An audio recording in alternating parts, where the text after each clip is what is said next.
Good evening ladies and gentlemen, welcome back again to my YouTube channel. My name is Kevin Saili. Pada YouTube channel ini teman-teman akan menemukan informasi menarik seputaran technical analysis untuk cryptocurrency. So if you do like cryptocurrency, make sure hit subscribe buttonnya dan jangan lupa untuk leave your likes button kalau kalian suka dengan konten yang saya bahas pada video ini. Guys, pada pembahasan kali ini kita akan lebih fokus terhadap technical analysis, but before saya masuk ke technical analysisnya untuk si Bitcoin, saya pengen remind dulu sedikit ke teman-teman bahwa malam hari ini tepatnya jam 1:30 nanti itu ada speech atau pidato yang akan dibawakan oleh Ketua The Federal Reserve atau Bank Sentral di Amerika Serikat.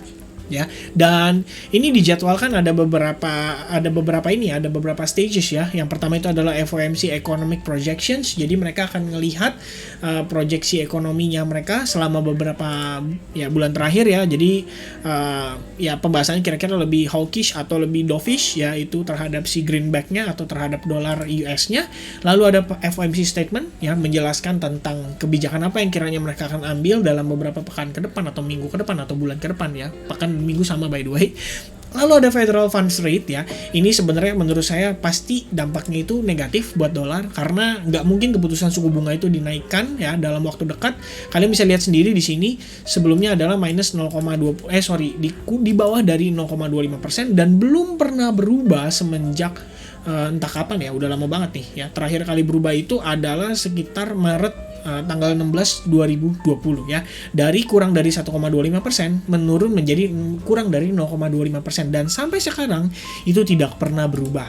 Artinya secara suku bunga itu udah pasti nggak akan berubah teman-teman ya, karena kita tahu lah ekonomi Amerika Serikat saat ini juga bukan dalam keadaan baik. Dan untuk press conference atau ketua The Federal Reserve itu akan dijadwalkan di jam 1:30 pagi membahas tentang isu tapering atau kapan kira-kira pelaksanaan tapering, dan juga ada pembahasan tentang debt ceiling ya atau perutangannya mereka lah ya atau di Amerika Serikat. Jadi intinya itu adalah key event pada malam hari ini dan itu akan berdampak sekali pada pergerakan cryptocurrency, forex ya, terus bahkan komoditi seperti emas di sini juga akan terpengaruh pergerakannya teman-teman. Jadi itu akan menjadi key pergerakan market pada malam hari ini, including saham tentunya ya. Seperti yang kalian lihat ini hari ini dolar index atau US dollar itu mengalami pelemahan teman-teman ya.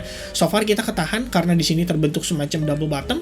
Jadi kalau misalnya kita break dari neckline ini, itu akan sebenarnya akan sangat tidak baik ya, baik itu pada cryptocurrency maupun pada komoditas dan saham gitu. Karena artinya penguatan dolar ini akan membawa pengaruh yang kurang begitu baik terhadap oposisinya, yaitu Bitcoin salah satunya ya. Makanya kalau misalkan di malam hari ini ternyata projectionnya kurang begitu menarik bagi pertumbuhan atau penguatan dolar indeks, itu pasti akan membawa dolar indeks itu drop kembali atau terkoreksi kembali. Dan hal ini tentunya akan mengangkat US stock salah satunya seperti S&P. Makanya kalau kalian lihat hari ini Bitcoin dan kawan-kawan itu hijau, jangan heran kenapa? Karena hijaunya pun kan per malam hari ini nih, per detik ini atau per jam ini juga mereka mengalami rebound ya. Itu juga berbarengan dengan kondisi stok Amerika Serikat yang open hari ini mengalami penguatan. Kalian bisa lihat S&P 500 dalam let's say 4 jam terakhir ya, itu mengalami penguatan ya. Setelah dia open di sini dari 20.30 atau jam 8:30 sampai sekarang itu sekitar jam 11 lah ya kurang lebih, itu mengalami penguatan. Dan ya kita masih bertahan di atas exponential moving average 21 untuk time frame 1 jam ya. Sementara untuk 4 jam itu masih harus ngetes dulu nih terhadap exponential moving average 21 sebelum dia bisa rebound kembali ya. Dan hal ini yang tentunya memiliki korelasi positif terhadap pergerakannya si Bitcoin. Oke. Nah, teman-teman, kita akan bahas Bitcoin dari time frame weekly terlebih dahulu karena saya di sini pengen kasih tahu ke teman-teman bahwa satu hal yang harus kita perhatikan itu adalah apakah exponential moving average 21 di time frame weekly itu bisa mempertahankan pergerakan Bitcoin pada pekan ini. Karena kalau misalkan dia tidak mampu bertahan, artinya ini diconsider sebagai false break, dan false break ini bisa nge-lead weakness atau bearish lebih lanjut terhadap pergerakan si Bitcoin. Oke, nah itu adalah satu hal yang perlu diperhatikan teman-teman. Kalau misalnya kita bisa ketahan di area ini, ada satu hal positif yang akan saya sampaikan ke teman-teman. Jadi sebelumnya, seperti yang kalian tahu, saya membuat proyeksi perhitungan Elliott Wave Theory ya, perhitungan Elliott Wave berdasarkan chart yang sudah ada dan menggunakan, ya pasti udah ada lah ya, dan menggunakan Fibonacci retracement, di mana saya personally itu melihat ada potensi kita akan visit ke area 38.000, which is itu akan menjadi C wave correctionnya kita, dan juga akhir dari perjalanan wave 2 atau major wave 2-nya kita. Karena seperti yang teman-teman ketahui, Elliott Wave Theory itu adalah wave 1, wave 2, dan terakhir itu menuju wave 3, 4, dan 5 gitu ya. Untuk menuju ke wave 3 ini, itu kan pasti nanti akan berproses seperti ini ya. Wave 1, wave 2, wave 3, wave 4, dan wave 5. Dan saat ini kalau misalkan benar ini adalah major correction wave-nya kita, atau wave 2-nya ini adalah corrective wave yang memang harus divisit oleh Bitcoin sebelum kita ngelihat dia melanjutkan bulurannya dia sampai di sisa akhir tahun atau mungkin di awal tahun depan, maka inilah yang menurut saya harus terjadi dan memang diperlukan oleh kita untuk melihat buluran itu berlanjut. Karena seperti yang saya sampaikan teman-teman, yang namanya pemain besar itu nggak akan mau beli ketika harganya sedang mahal ya. Yang mereka cari itu adalah pada saat marketnya sedang discount, dan inilah discount yang menurut saya sedang mereka tunggu-tunggu, either di harga 38.000 atau bahkan di kisaran $40.000 ya. Karena seperti yang kalian lihat di $40.000 ini itu sebetulnya terdiri atas beberapa potensi support ya, yang salah satunya itu adalah di time frame weekly itu sendiri. Jadi kalau misalnya time frame weekly, gak heran kalau misalnya kita ngelihat dia break ke bawah dulu sebelum akhirnya dia balik close di atas itu, atau di exponential moving average 21, karena memang sebetulnya di time frame daily itu sebetulnya lagi proses untuk finishing ke wave 2-nya dia. Dan ini adalah view saya yang lain gitu teman-teman ya. Jadi kalau misalnya view saya yang utama kan sebelumnya dari kemarin itu bahasnya seperti ini gitu ya. Nah ini adalah alternatif view yang mungkin boleh dikonsider oleh kita semua kalau misalkan kita bisa melihat Bitcoin itu benar-benar nge-bottoming di kisaran area ini. Nah bottomingnya itu seperti apa? Ada banyak metode yang mungkin bisa dilakukan oleh si Bitcoin, either itu dengan candlestick pattern seperti ini, mungkin dia membentuk semacam bullish engulfing, kemudian closingnya konfirmasi, penguatan, dan kemudian dia berhasil break dari trendline yang ada di sini. Itu bisa jadi satu pertimbangan kita gitu ya. Karena kalau misalnya saya melakukan perhitungan, ada perhitungan alternatif yang bisa saya lakukan teman-teman, yaitu wave 1 di sini, wave 2 di sini, ya, kemudian di sini adalah wave 3-nya kita ternyata, lalu di sini adalah wave 4-nya kita sebelum akhirnya kita meneruskan ke wave 5. Barulah kita ngelihat pergerakan Bitcoin itu mungkin akan mengalami korektif yang lebih major lagi ya.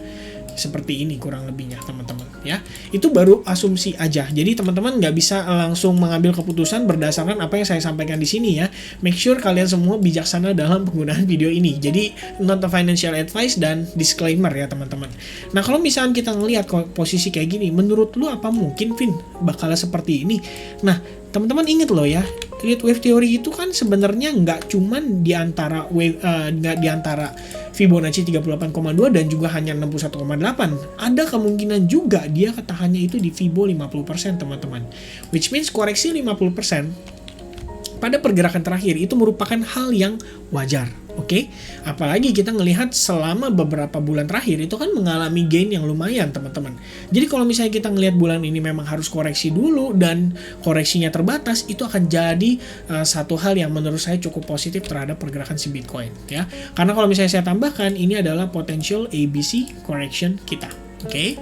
Nah, kalau misalnya ketahan di sini karena di sini dia create bottom, ya akan menjadi hal yang positif teman-teman. Artinya kita nggak perlu tunggu lama untuk menyelesaikan koreksinya dia ya. Apalagi kalau misalnya ternyata ISO tapering itu kembali diundur lagi dan urusan Evergrande itu kemudian diselesaikan karena misalkan China itu mau istilahnya menalangi utang-utangnya si Evergrande ini ya. Kita nggak pernah tahu teman-teman ya. Anything is possible dan anything can happen.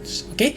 Nah, lalu kalau misalnya lihat dari time frame 4 jam, ada beberapa hal yang menurut saya itu bisa mendukung beberapa statement yang tadi saya sampaikan. Tapi tentunya ingat kita masih perlu konfirmasi dan ada beberapa hal yang harus diperhatikan sebelum memastikan apakah benar-benar market ini sudah turnover atau kembali ke bull track-nya dia ya. Yang pertama teman-teman yaitu target dari penurunan pullback-nya secara Fibo eksternal di 1618 itu sudah tercapai ya. Ini akan saya tinggalkan di sini dan ini akan saya hilangkan. Kalian bisa lihat ya, di 1618 di kisaran area tersebut itu sudah tercapai. Itu pertama. Yang kedua, kalau misalkan saya menggunakan Fibonacci extension pada pergerakan di sini teman-teman ya, ini juga di kisaran area itu, kalian bisa lihat ya, di kisaran area ini itu sebenarnya bisa dikatakan sebagai area confluence of Fibonacci ya. Dan kalau misalnya kita bisa close back di atas 61,8, ini masih bagus banget untuk pergerakan berikutnya ya. Lalu tambahan aja, mungkin saya nggak akan gabungkan dua-duanya, salah satunya aja yang akan saya pakai yaitu si Fibo extension ini atau eksternal ya. Nah, lalu yang akan saya tambahkan adalah di sini adalah key resistance kita ya. Nah, salah satu syarat untuk Bitcoin bisa kemudian mengalami penguatan signifikan adalah dia harus kembali closing di atas kisaran area 40 berapa nih, sorry. Saya ralat sedikit. Ya, kurang lebih 44.000 lah teman-teman ya. Dia harus bisa close back di atas area tersebut karena kalau misalkan demikian terjadi, teman-teman kan masih ingat ya tadi ABC correction yang saya bahas di time frame daily, kurang lebih seperti ini ya. Kalau misalkan demikian bisa terjadi, maka kita akan memasuki impulsive move pergerakan berikutnya ya. Seperti ini kurang lebih. Oke, dan seterusnya ya. Ini baru gambaran sekilas saja teman-teman. Tentunya syaratnya itu adalah kita harus bisa close back di atas trendline ini yang saat ini terbentuk ya. Jadi kita harus bisa close back di atas area itu, dan salah satu area penting yang saat ini akan saya berikan tanda adalah di kisaran area ini, karena ini adalah inisiasi proses selling yang terjadi terhadap pergerakan terakhir. Kalau misalkan saya tambahkan menggunakan Fibonacci retracement, kalian masih ingat ya di kisaran area tersebut adalah Fibo 61,8% ya. Jadi kalau misalkan memang di kisaran area ini itu kita bisa lihat terbentuk si Fibo 61,8%, pressure seller kemudian masuk setelah ngetes terhadap area tersebut, maka satu kondisi positif yang kita perlu lihat pertama adalah breakout dari trendline, dan kedua adalah breakout dari si area ini atau area pressure seller yang menginisiasi proses dump yang terjadi di sini teman-teman ya. Karena siapapun yang melakukan sell off di sinilah itu yang bertanggung jawab atas perubahan tren saat ini. Dan kalau misalkan kita bisa close back di atas area tersebut dengan membentuk wave 3, maka ini bisa kita katakan sebagai pergerakan yang valid ya untuk menuju ke next wave atau next bull run-nya ya. Ini adalah view saya kurang lebih seperti ini teman-teman. Jadi bukan berarti pasti terjadi, dan ini bukanlah merupakan prediksi, ini merupakan skenario yang harus kita ngelihat atau yang harus kita lihat in terms of membuat Bitcoin ini masuk ke dalam bullish atau bull trend kembali ya. Mudah-mudahan teman-teman apa yang saya sampaikan di sini bisa make sense ya. Apa yang saya sampaikan di sini juga tidak membuat teman-teman pusing, dan tentunya tidak membuat teman-teman FOMO ya. Satu lagi tambahan teman-teman, saya akan bahas dari time frame 1 jam tentunya. Teman-teman lihat di sini ya, ada potensi kita membentuk semacam apa namanya ini kita bilang inverse head and shoulders ya. Sebetulnya sih kalau yang saya ingin tambahkan ke teman-teman adalah saya ingin teman-teman melihat proses terjadinya transisi ya atas market. Sebelumnya kan pressure dari seller ya signifikan sekali, dan perlahan-lahan kita mulai melihat adanya transisi atau perubahan haluan terhadap si market ya. Tambahan aja, kalian juga bisa melihat dari si RSI-nya, di mana RSI-nya ini sudah mulai menunjukkan adanya bullish divergence ya, dan kita ngelihat di sini pergerakan terakhir itu sudah menunjukkan adanya bullish divergence atas Bitcoin ya. Tentunya pada time frame 4 jam pun menurut saya demikian sama ya. Kalian bisa ngelihat di sini ini juga sama membentuk semacam bullish divergence ya. Oh enggak, sorry, belum ya kalau misalnya di time frame 4 jam ya sebetulnya teman-teman ya. Ya paling kita baru bisa ngelihat itu dari time frame 1 jam aja ya. Kalau misalnya dia sudah terjadi proses bullish divergence. Dan ini basically hanya baru pelemahan tren aja, karena kalian bisa lihat di sini sebelumnya ini juga proses pelemahan tren ya. Ketika terjadi demikian, kalian bisa lihat ketika bullish divergence ya sudah terjadi pada time frame 1 hour kurang lebih seperti ini.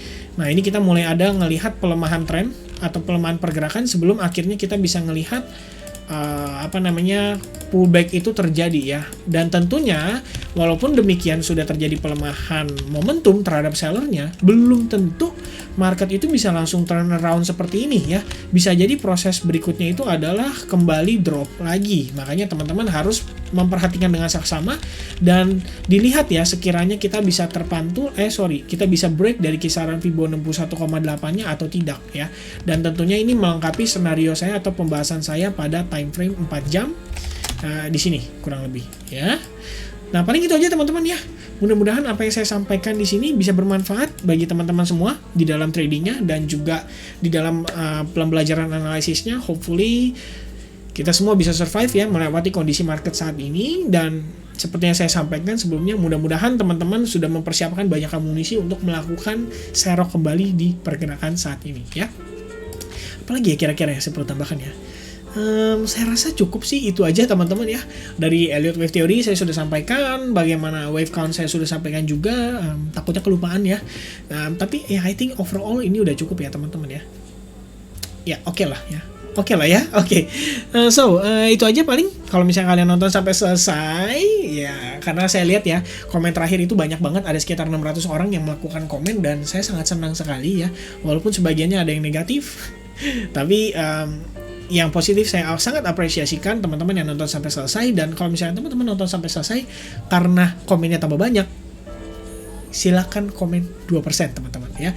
Bagi yang komen 2%, saya harapkan teman-teman di sini akan memiliki profit yang banyak ya pada next wave burannya. Semoga kira-kira kita bisa sama-sama lebih tepatnya mendapatkan profit yang maksimal pada pergerakan berikutnya. So I think that's it. God bless everyone, and I'll see you guys again in the next update. Cheers.